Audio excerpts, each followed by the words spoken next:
Assalamualaikum warahmatullahi wabarakatuh.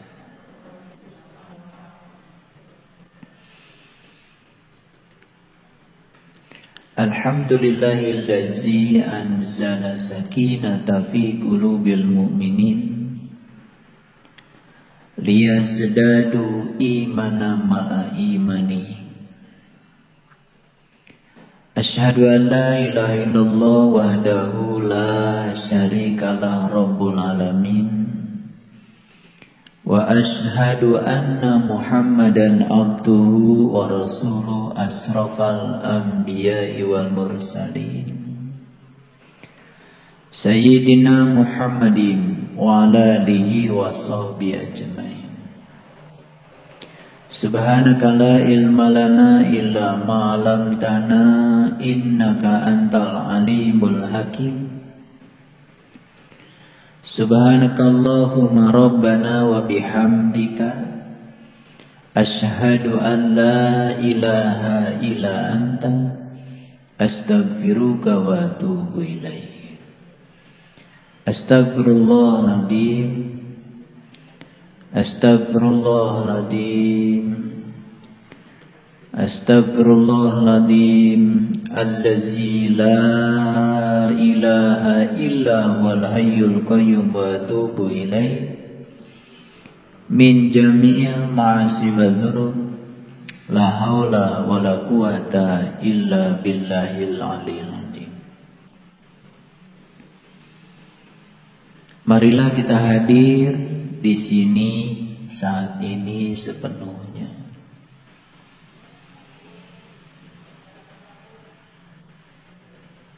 Sadari keberadaan dari Sang Pemilik semesta yang meliputi seluruh ruang kosong di semesta ini, meliputi seluruh bentuk, seluruh wujud, termasuk meliputi seluruh sel dalam tubuh kita.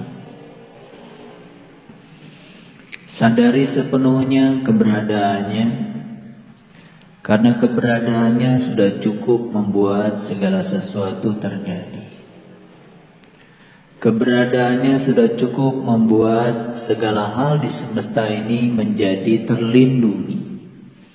Keberadaannya sudah cukup membuat semua hal di semesta ini mendapati yang dibutuhkan dalam proses menunaikan kewajibannya masing-masing.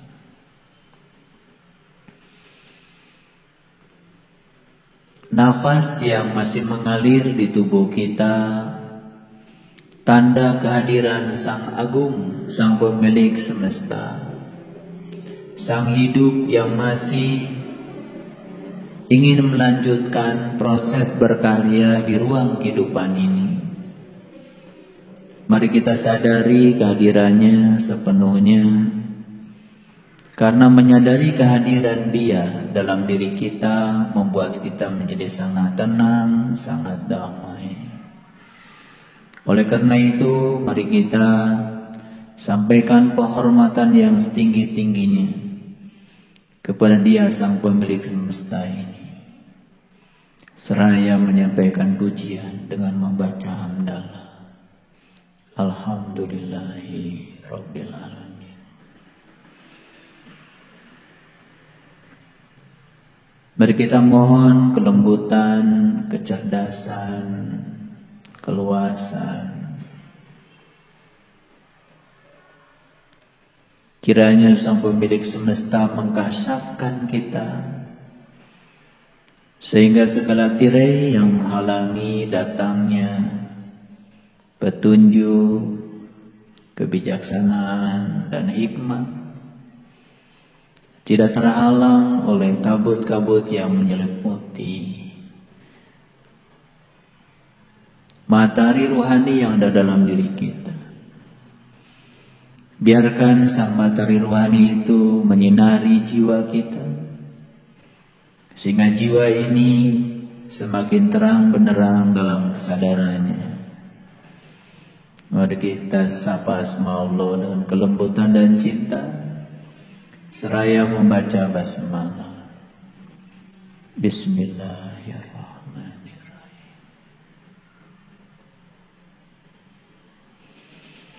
Mengawali kajian kita hari ini, saya akan mengajak para sahabat untuk melihat Quran surat Asy-Syu'ara.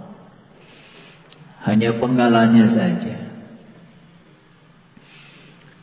Bisa lihat di layar monitor. Kita akan mulai dari ayat yang ke-69. Semoga bisa sampai mendapatkan keutuhan pemahaman dari rangkaian ayat ini. Ayat ini dibuka dengan satu pernyataan yang sangat luar biasa. A'udzubillahi minasyaitonirrajim. Bismillahirrahmanirrahim. Watlu alaihim naba'a. Nabi. Naba itu artinya adalah berita. Ada yang menafsirkan naba itu adalah berita besar. Makanya orang yang membawa berita besar disebutnya nabi. Selama ini kita nyebut kata nabi tapi gak ngerti. Jadi nabi itu dari naba. Naba itu artinya berita besar. Jadi seorang nabi tidak mungkin membawa berita yang remeh-temeh. Tidak mungkin membawa berita yang kecil-kecil.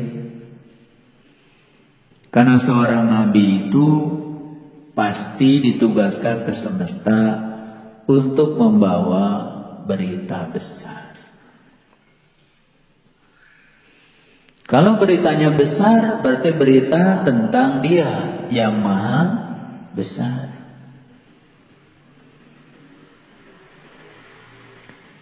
Makanya orang-orang yang telah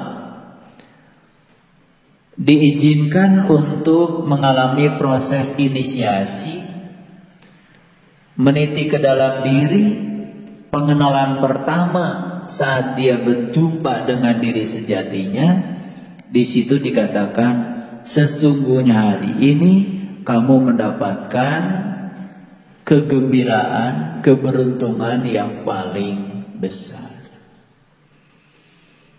Jadi dampak dari seseorang yang sudah bersentuhan dengan sang pembawa berita besar, dia pun akan mendapati pengalaman besar dan dia akan mendapatkan keuntungan yang paling besar. Jadi tidak ada keuntungan yang paling besar dalam hidup kecuali keberuntungan saat kita bisa meniti ke dalam diri, menemukan jati diri kita yang sesungguhnya, sehingga kita kenal siapa diri kita yang sebenarnya. Tetapi kebanyakan manusia lebih suka mencari yang remeh-temeh, mencari yang kecil-kecil. Hanya mencari peritilan-peritilan saja. Padahal kalau kita sudah ketemu yang besar, otomatis yang besar itu memiliki kemampuan untuk membebaskan semua hal yang kecil-kecil.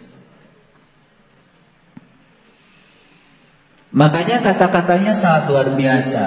Watlu alaihim naba'a Ibrahim. Sampaikanlah kepada mereka berita besar tentang Ibrahim. Apa sih berita yang paling besar tentang Ibrahim? Ada apa dengan Ibrahim? Kok Ibrahim ini diulang-ulang di dalam Al-Quran? Dan begitu kita menyebut kata Ibrahim, yang terpikir oleh kebanyakan manusia adalah sesosok manusia di masa lalu. Padahal bagi saya Ibrahim itu bisa terjadi di setiap zaman. di setiap ruang dan waktu. Ibrahim ini terkenal dengan sebutan Abul Anbiya, bapaknya para nabi. Berarti Ibrahim ini adalah sosok manusia yang bisa membawa berita besar, dan berita besar yang dia sampaikan itu ditularkan kepada bawahannya, pengikutnya, sehingga pengikutnya pun mendapatkan berita besar. Jadi siapa Ibrahim secara hakikat? Ibrahim secara hakikat sesungguhnya adalah orang yang bisa menyampaikan berita besar, sehingga banyak lagi di bawahnya orang-orang yang mengikuti berita besar itu, sehingga menjadi Ibrahim. Apa kita tidak tertarik untuk menjadi Ibrahim? Dan syarat utama menjadi Ibrahim adalah kita harus mendapati dulu naba'a, berita besar itu. Dan ketika berita besar itu sudah datang kepada kita, tentu saja yang namanya berita itu tidak cukup untuk diri kita. Tugas kita adalah memberitakan kembali berita ini kepada yang lain, agar yang lain pun mendapatkan berita ini.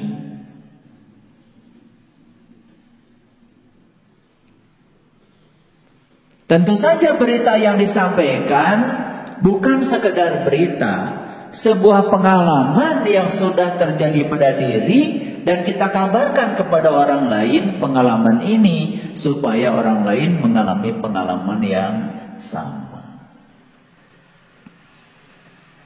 Jadi ada dalam satu keluarga seorang ayah mendapatkan berita besar, mengajak istrinya,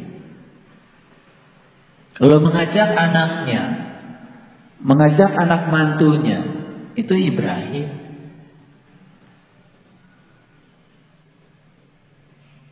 Itu Ibrahim masa kini yang lahir di setiap ruang dan waktu, yang terus menyambungkan wasilah tentang berita besar ini. Bisa paham ya? Makanya kata-katanya sangat sederhana. Watslu alaihim naba'a Ibrahim. Sampaikanlah ya berita besar, yaitu berita tentang Ibrahim. Lalu apa sih berita tentang Ibrahim yang paling mendasar? Kita lihat dulu ayat selanjutnya.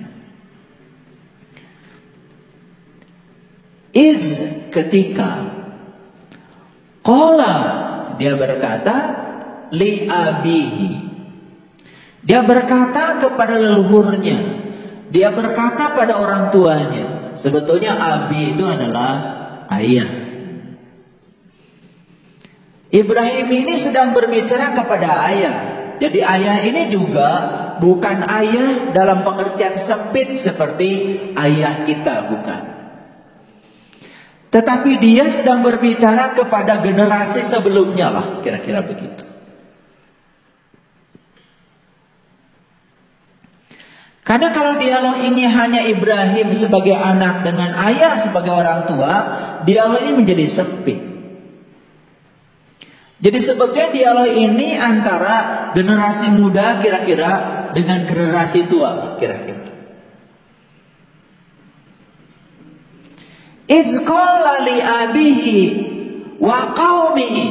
Bahkan dialog ini bukan sekedar antara ayah dengan anak dengan ayah, antara generasi muda dengan generasi tua, tetapi generasi muda yang sudah mencapai pencerahan dengan kaumnya yang sudah tua-tua. Kira-kira begitu gambarannya.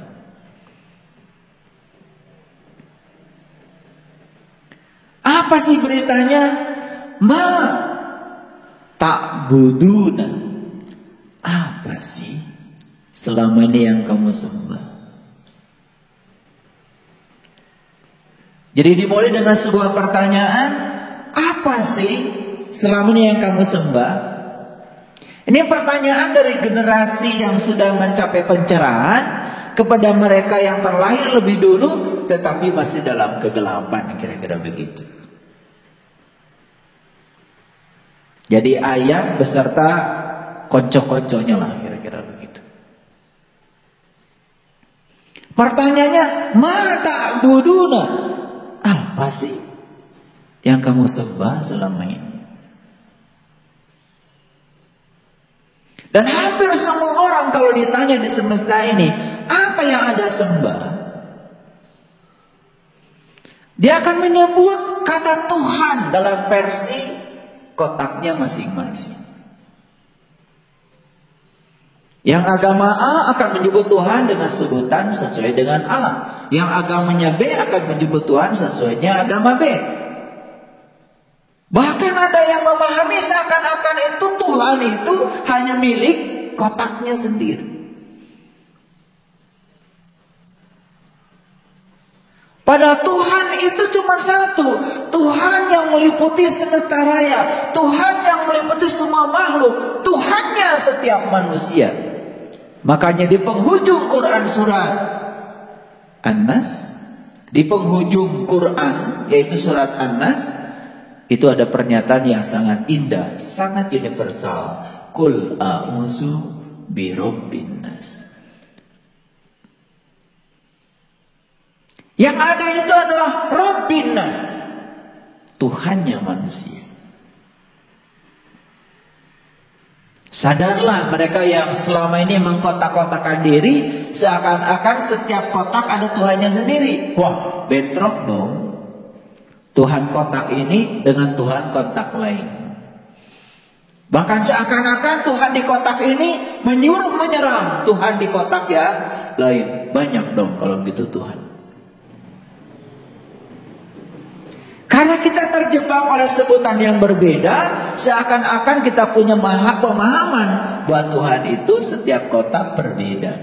Padahal Tuhan itu satu adanya. Dan setiap manusia diliputi oleh Tuhan yang satu itu. Tetapi Tuhan yang satu membebaskan setiap manusia untuk menyebut dengan sebutan yang berbeda. Karena memang beliau sendiri kan tidak bernama awalnya. Menjadi bernama kan karena disebut saja oleh sang manusia itu yang ingin menyebut nama Tuhannya.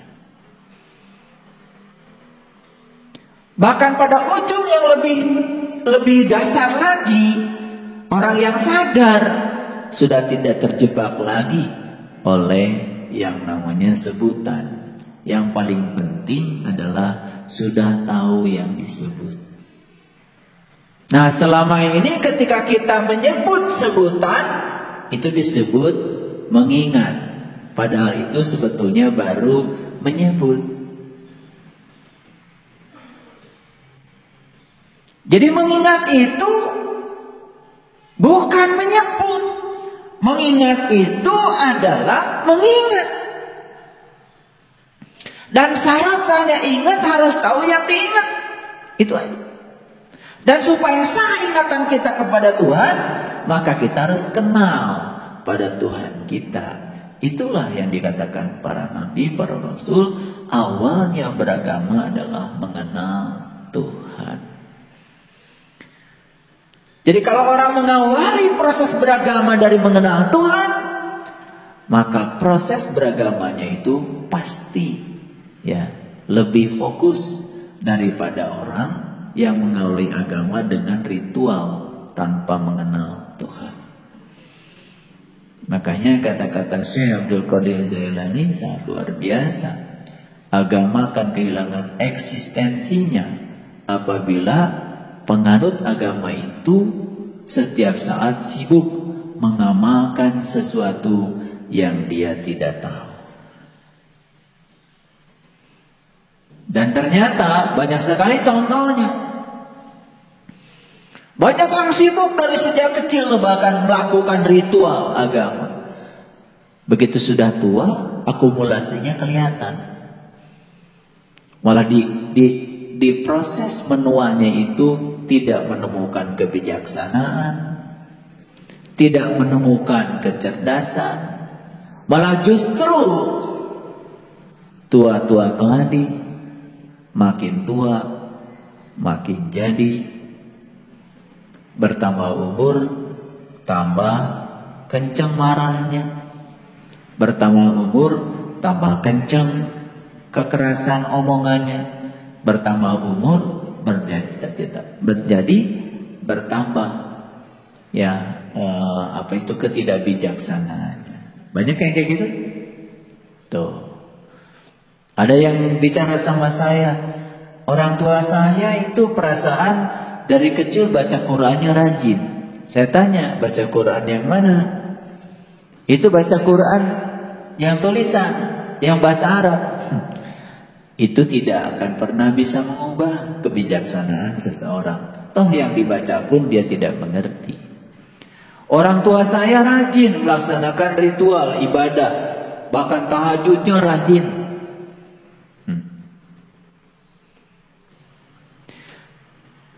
Tahajud itu adalah bangun malam. Tahu artinya malam?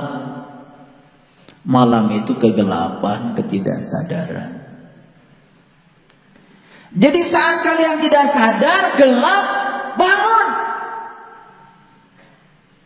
Jadi saat kita sadar dalam ketidaksadaran, itulah tahajud. Dan bisa terjadi setiap saat.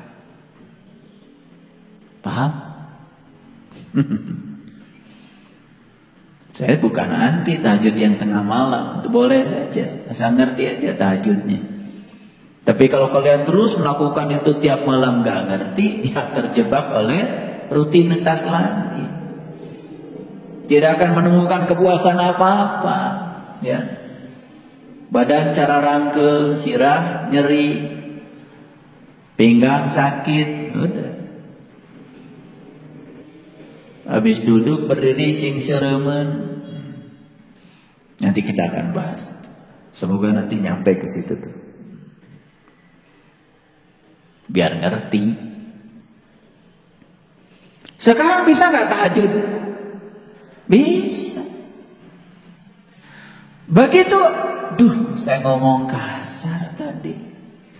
Jangan-jangan orang tidak nyaman dengan omongan saya. Saya bangkit mulai hari ini. Saya nggak ngomong kasar lagi. Tahajud. Bangun malam. Paham? Itu hakikatnya. Nah, syariatnya apa? Ya syariatnya lakukan tahajud, lakukan tahajud, tahajud.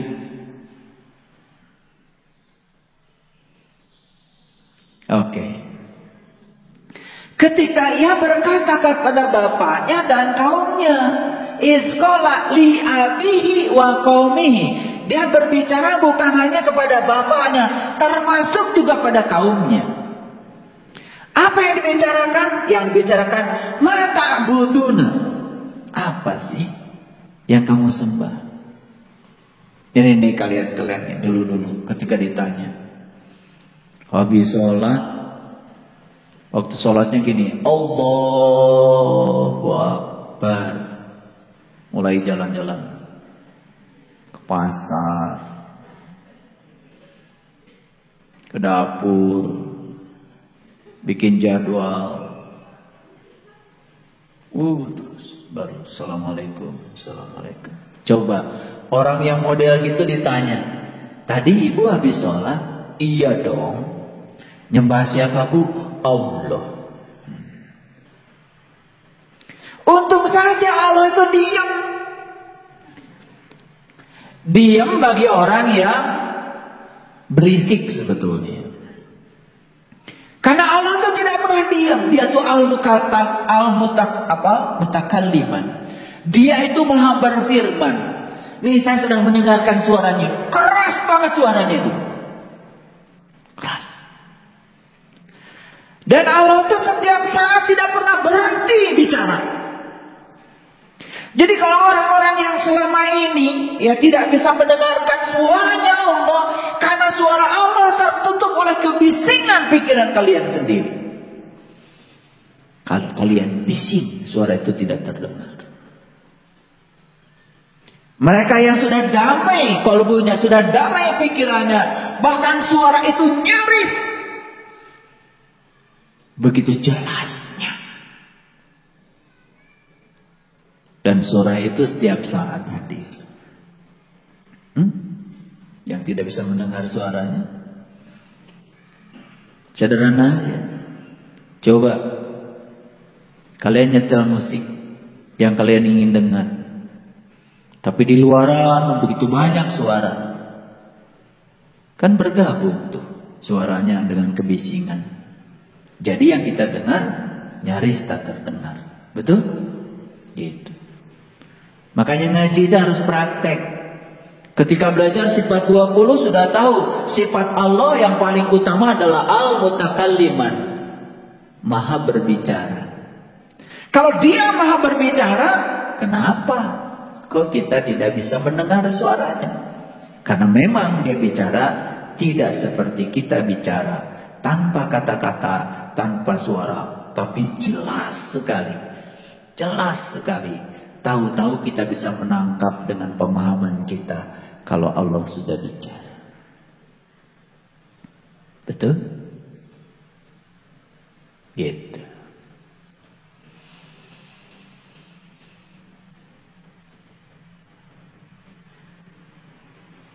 Dan saat kita ditanya siapa yang kamu sembah, dan kita mengatakan Allah, untung saja orang yang bising tidak mendengarkan suara Allah.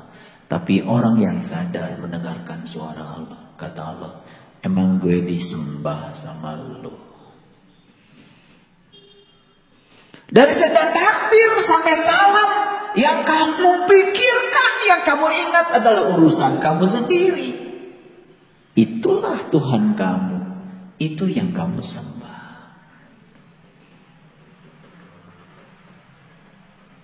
Jadi kalau kita mau riset nih, bikin pertanyaan nih. Pertanyaan pertama, nih riset nih. Pertama gini pertanyaannya. Siapa yang ibu bapak sembah ketika sholat? 1000% jawabannya pasti Tuhan. Betul? Nah, bikin pertanyaan kedua, lebih cerdas lagi. Ini pertanyaan riset. Pertanyaannya, selama ibu bapak sholat, apa yang ibu bapak ingat? Tulis. Atau kasih pilihan. Suami, istri, anak, tabungan, mobil, sertifikat. Tuh terus itu kayaknya dicontreng semua itu. Coba bikin riset kecil-kecilan kayak gitu. Itu akan mengagetkan. Jadi ilmuwan kecil-kecilan lah sedikit. Dan ilmuwan itu sudah bisa memprediksi karena dia boleh berhipotesa dengan pengalaman risetnya. Dan boleh kita berhipotesa. Kira-kira dari hipotesa kita dicontreng gak semua itu? Tadi ingat ke dapur? Contreng gak? Ingat cucian? Contreng gak? Pasti kan? Ini bukan persepsi, ini hipotesa.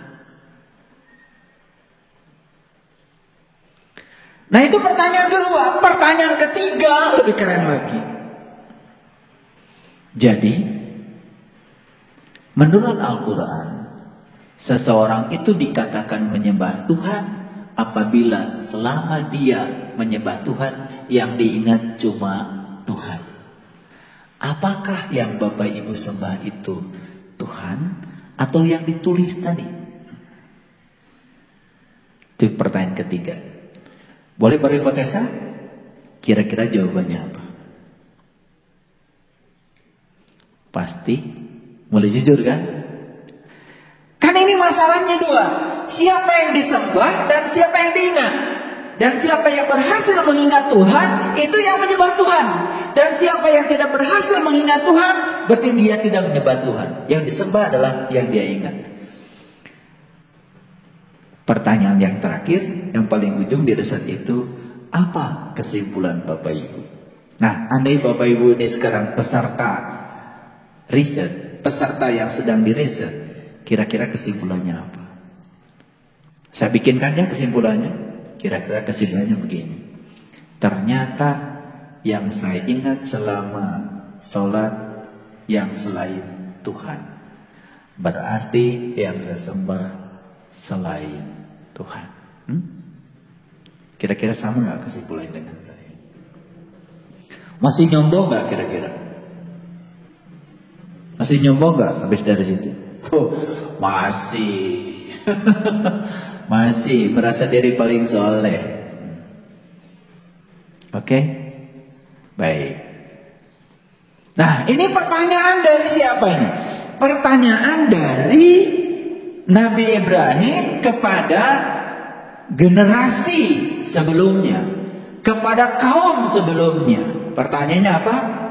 Mata buduna, apa yang kamu sembah? Sudah terjawab sekarang?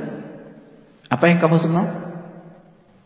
Sudah terjawab ya? Oh, bisa dikatakan sudah terjawab, sudah terjawab. Yang sudah diajarkan mengenal Tuhan aja, ketika sholat masih liar. Bayangkan coba yang tidak mengenal Tuhan, ketika sudah liar, kapan baliknya? Kalau kalian kan masih bisa balik sekali-kali gitu. Jalan-jalan ke Surabaya, balik. Masih bisa balik. Dulu kan gak balik-balik. Ketawanya paling kenceng. Qalu, mereka menjawab apa? Na'budu asnaman, kami menyembah berhala. Jujur banget. Bisa sekarang diisi berhala tuh? Titik-titik tadi bisa. Apa aja berhala?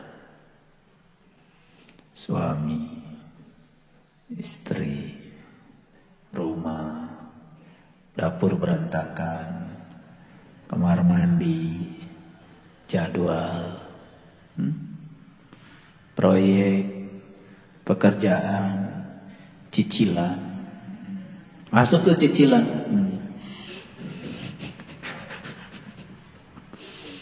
Karena selama ini begitu kita ngomong berhala, langsung patung. Lalu rame-rame, begitu ada orang di rumahnya ada patung, wah dia nyembah berhala. Itulah kebodohan kita selama ini. Saya ingin menunjukkan kepada kalian kalau berhala itu ternyata begitu banyak di rumah kita. Betul? Boleh ditambah lagi? Masakan, minuman, banyak. Pokoknya gini deh, apa saja yang kalian ingat ketika kalian sedang sholat, itulah berhala. Bahasa Qurannya asnaman, berhala. Karena kalau saya tidak jelaskan begini, suka salah kaprah nih kita mikirnya. Berhala patung. Alhamdulillah di rumah saya emang gak ada patung. Terus emangnya kalau punya patung di rumah apa bahayanya? Yang bahaya itu bukan patung, yang bahaya itu sifat patung.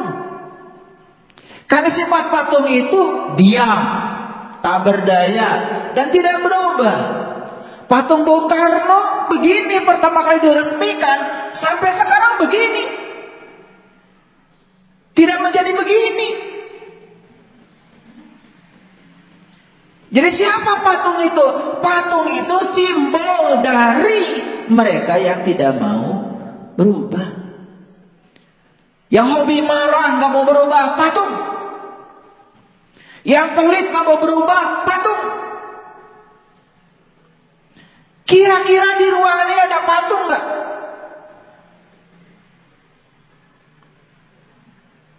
Ayo acungkan tangan. Emang patung nggak bisa acungkan tangan.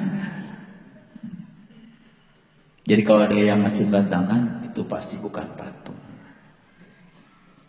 Yang tidak acungkan tangan, patung. Karena patung tidak bisa mengacungkan tangan. Saya nggak pernah nyindir, nggak pernah. Nyindir tuh nggak enak. Kalau saya nggak pernah nyindir, langsung aja bicara. Makanya kalau di ruangan pengajian kita, begitu kita bicara setan, kita hadirkan setannya. Karena kalau setannya dihadirkan, kita menggunjing setan. Tambah mulia tuh setan. Betul kan? Mau bicara iblis, hadirkan iblisnya supaya kita tidak menggunjingkan iblis. Mau bicara Fir'aun, hadirkan Fir'aun biar kita tidak menggunjingkan Fir'aun. Kan selama ini kalau orang ngaji kan bicara Fir'aun, oh itu dulu ada orang namanya Fir'aun, betul nggak? Dia itu katanya mengaku Tuhan. Fir'aun itu dosanya kecil, cuman mengaku Tuhan. Kalian mah malah jadi Tuhan. Nggak terima lagi.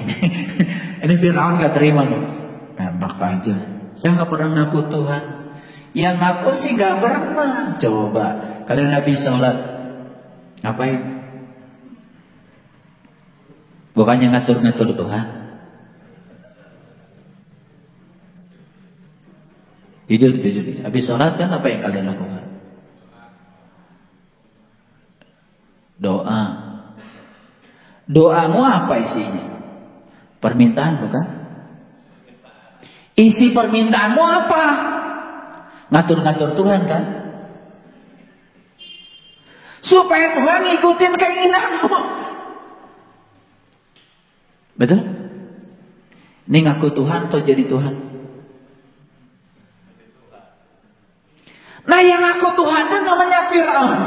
Kira-kira yang jadi Tuhan namanya apa?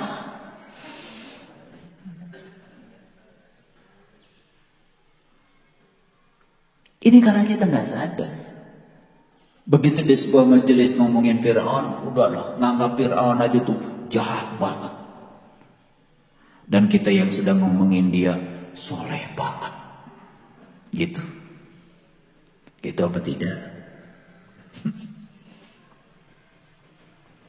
Mengerikan ya. Makanya mau pengajian seminggu berapa kali, kalau kalian ngaji nggak sadar, nggak pakai mikir, ikutin saja apa yang dikatakan orang, ya sudah.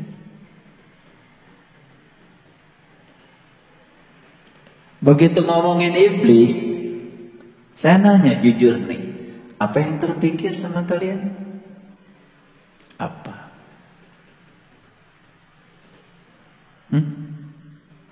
Apa yang dipersepsi kita ketika ada orang bicara iblis? Apa? Makhluk gaib. Jahat apa tidak? Jahat. Tapi kalian pernah nggak tahu kejahatan iblis apa? Mau saya tunjukkan sekarang?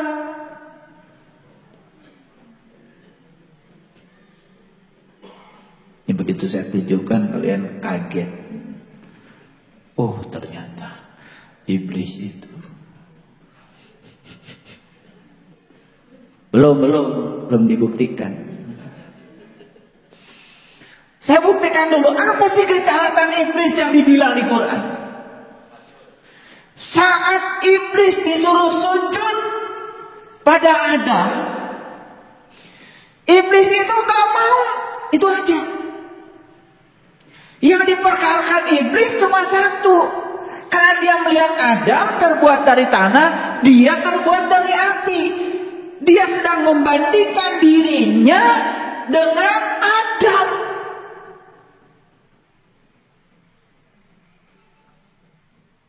Itu yang membuat iblis tidak mau sujud pada Adam. Terhalang oleh penglihatannya yang dangkal. Terhalang oleh penglihatannya yang dangkal. Itu iblis. Karena iblis itu saat melihat Adam, dia lihat Adam. Tapi malaikat ketika disuruh sujud pada Adam, dia langsung sujud. Yang dilihat malaikat bukan Adam, yang dibalik Adam. Siapa itu? Hakikat Adam. Terasa bedanya kan? Ulangi lagi. Kayaknya ini belum cerdas nih, belum. Matanya masih kelihatan bingung. Jadi iblis itu, ya, dia itu penglihatannya masih terhalang. Yang dilihat oleh iblis itu bukan hakikat Adam, Adamnya. Yang dilihat malaikat itu hakikat Adam, yang dibalik Adam, sang keberadaan. Bisa bedakan iblis dan malaikat? Bisa. Oke, saya kasih contoh sekarang. Ada orang marah-marah sama kalian.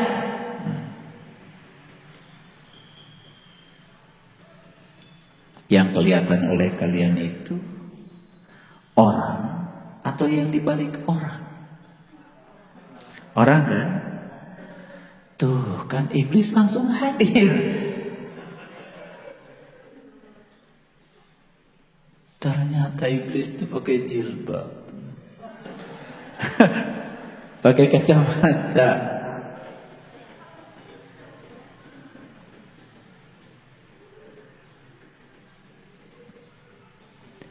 Kalau ada orang marah-marah sama kalian, jahat banget sama kalian, yang kalian lihat orang atau yang di balik orang? Orang. Udah jujur ya. Ini luar biasa nih, iblis ini pada jujur. Karena memang iblis itu jujur apa adanya. Pertanyaan saya, saat ada orang marah-marah, kita menerima atau menolak dia? Menolak. Kenapa menolak? Karena yang kalian lihat itu orang. Ada ilusi keterpisahan dengan Tuhan. Kalian tidak lihat yang di belakangnya. Itulah yang menyebabkan kalian menolak. Sekarang saya tanya lagi. Ini saya pertanyaan bukan buat iblis ya. Buat kalian. Apakah ketika ada yang tidak kalian suka, kalian terima atau kalian tolak? Yang keras jawabannya ditolak. Makin jelas. Ternyata iblis makin banyak di ruangan ini. Itu ngaji itu begitu. Terasa nggak? Terasa. Tapi kan kalian sesekali kan jadi malaikat juga. Kalau lagi sadar. Biasanya sejam lah setelah pengajian.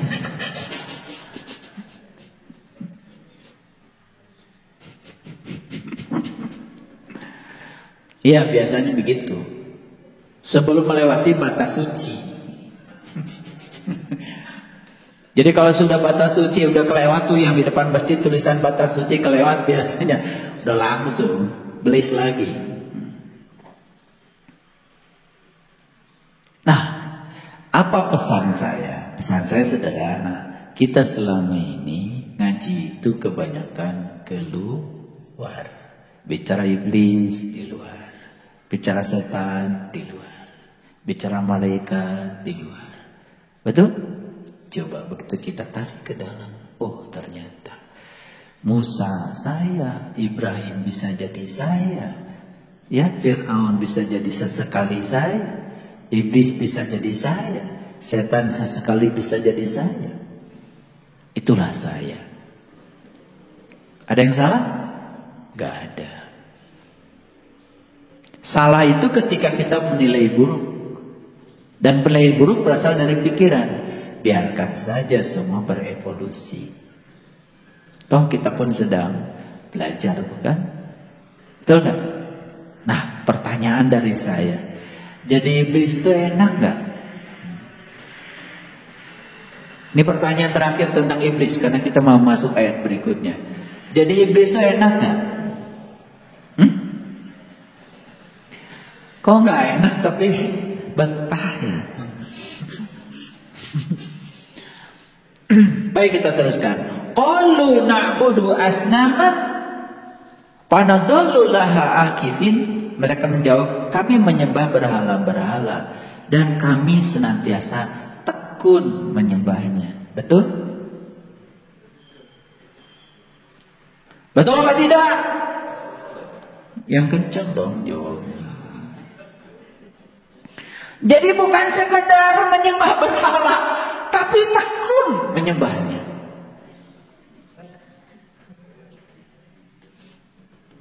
Jadi al-kifin itu orang-orang yang tekun.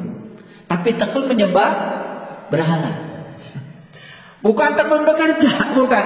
Tekun menyembah berhala. Mulai terang benderang tentang berhala? Mulai ya. Jadi saya ingin menarik supaya pemahaman kita tidak keliru. Karena selama ini kita menganggap, wah saya itu imannya udah paling murni aja, tauhidnya paling murni aja. Betul nggak? Di rumah saya nggak ada patung, gambar pun nggak ada.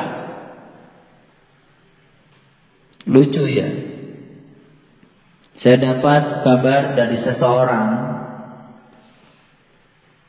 baru saja dia menikahkan anaknya. Dan seminggu setelah itu dicetak fotonya, di print. Dan kemudian fotonya ditempel-tempel di dinding. Dan setelah itu kemudian dicabuti oleh menantunya. Dan dibakar di depan orang tua itu. Orang tua istrinya. Semua foto-fotonya. Karena tidak boleh di rumah ada gambar. Luar biasa ya. Luar biasa tololnya. Itu memahami hadis yang keliru. Di rumah mana tidak boleh ada gambar?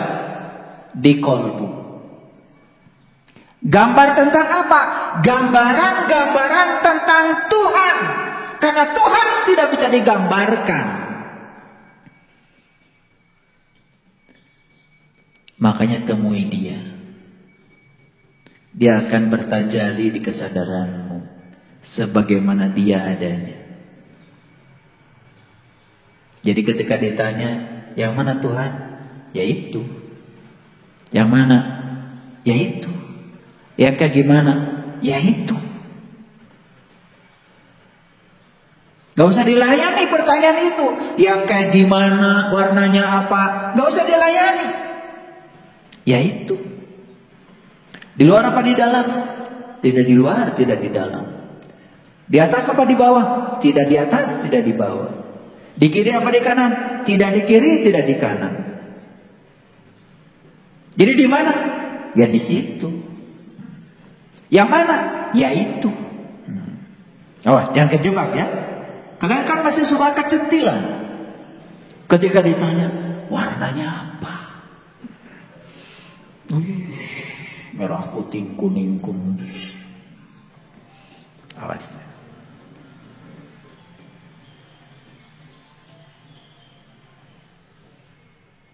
Awas. Peringatan dari saya. Tafakkaru fi khalqillah wa la tafakkaru bi zatillah. Kamu boleh memikirkan ciptanya, tapi kamu tidak boleh membahas zatnya. Saksikan dia apa adanya. Falamma tajalla rabbuhu lil jabal, ketika dia bertajalli di puncak kesadaranmu, sudah terimalah itu apa adanya. Clear? Clear? Hati-hati bicara. Biasanya begitu kita mulai menginjakkan kaki di dunia spiritual, mulai itu ada euforia. Banyak ngomong, banyak cerita. Perbanyak diam, karena diam itu emas. Ya. Tahu artinya diam itu emas. Biasanya itu terjadi kalau istri minta emas, maka suami diam. Itu diam.